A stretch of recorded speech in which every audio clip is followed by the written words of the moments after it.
What if I told you that one free tool from Google can collect hundreds of responses, automate your work, create quizzes, analyze data, and even help you earn money online?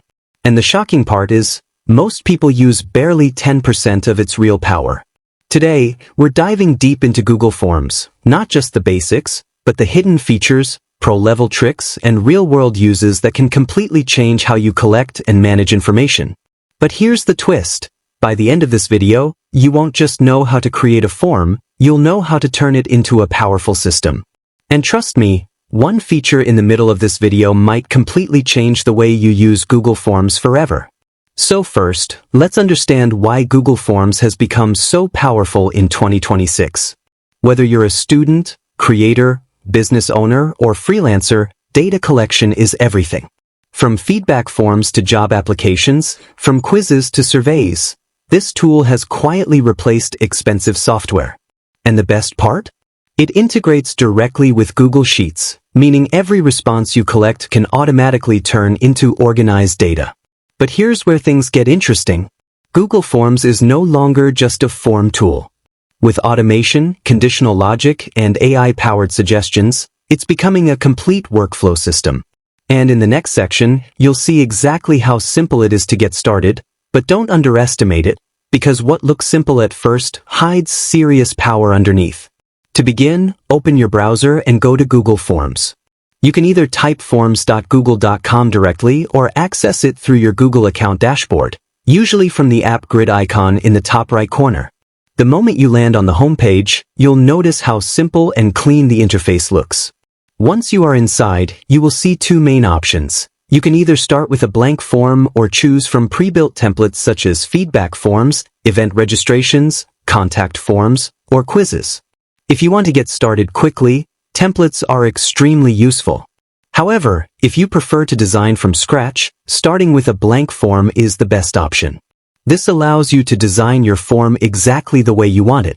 At the very top of your form, you will see two essential fields: the form title and the description. Your title should be clear and precise. For instance, instead of simply writing survey, you could write YouTube content feedback form or client project details form. The description is where you provide instructions to your users. You can explain why you are collecting this information, how it will be used, and what they should expect. A well-written description builds trust and increases response rates, something that most beginners tend to overlook entirely. Now comes the most crucial part, adding questions. Google Forms offers a variety of question types, and selecting the right option based on the kind of data you wish to collect is essential. For straightforward, single-line responses, such as names or email addresses, you can use the short answer option. If you are looking for detailed feedback or longer responses, paragraph is the better choice. When you want users to select just one option from a list of choices, you can use the multiple choice option. However, if you want them to select multiple options, such as their interests or skills, checkboxes are the perfect fit. Additionally, there is the drop-down option, which is ideal when you have a large number of choices to offer but want to keep your form looking clean and concise. And one of its most powerful features is the file upload capability, which allows users to submit documents, images, or even videos directly through your form. This feature is incredibly useful for collecting job applications, assignments, or user-generated content. And now, for something that most newcomers tend to overlook entirely. Every question you add comes with its own distinct set of settings and customization options. If you look closely, you will find a toggle that allows you to mark a question as required. This means users cannot submit the form without providing an answer to that specific question. This is crucial for key fields such as names, email addresses, or essential feedback. You can also implement validation rules for responses. For instance, if you are requesting an email address, you can set rules ensuring that the form accepts only emails formatted correctly. If you are collecting numerical data, you can define a specific range. For example, allowing only values between 1 and 10. This ensures that you receive clean, actionable data rather than random or erroneous entries. You can also customize how responses function. For example, you can add helpful text beneath a question to guide users on how to provide their answer. This small detail can significantly improve the quality of the responses you receive. And if you wish to take things a step further, you can duplicate questions, rearrange their order, or organize them into distinct sections to create a logical flow. At this stage, it may still appear to be a rather simple tool. However, as you progress and begin combining these features with logic and automation, you will realize that Google Forms is about much more than just asking questions. It is about building smart systems that function exactly the way you want them to. Every response submitted in Google Forms is automatically stored. You can view it inside Forms, but the real magic happens when you connect it to Google Sheets.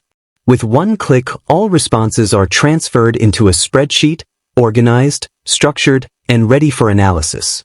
Now here's where it gets next level. You can combine this with tools like Google Apps Script to automate actions like sending confirmation emails, sorting response, triggering notifications. This means your form is no longer just collecting data.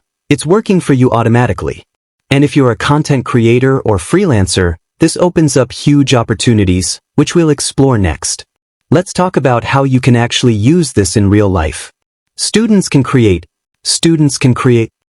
exam quiz, feedback forms, project submissions. Creators can use it for audience polls, giveaway entries, course registrations. Freelancers can build client intake forms, service requests, lead generation systems. And businesses? They use it for everything, from hiring to customer feedback. But here's the twist. Many people are now using Google Forms to earn money online by building automated systems for clients. Simple forms, turned into powerful workflows, sold as services. And suddenly, this free tool becomes a business opportunity. So now you understand? Google Forms is not just a basic tool, it's a complete system. What looks simple on the surface can actually power everything from small surveys to fully automated workflows. You can collect data, organize it, analyze it, and even automate actions without writing complex code. That means whether you're a student, creator, freelancer, or business owner, this one tool can adapt to your needs. But here's the real question. Are you going to use it the same way most people do, just creating simple forms and leaving it there? Or are you going to unlock its full potential by combining features like logic, validation, and automation? Because the real difference between beginners and professionals isn't the tool itself, it's how deeply they understand and use it. So if this video gave you value, make sure to like, subscribe, and turn on notifications so you don't miss more in-depth tech guides like this. Drop a comment below and tell me, what are you planning to build using Google Forms?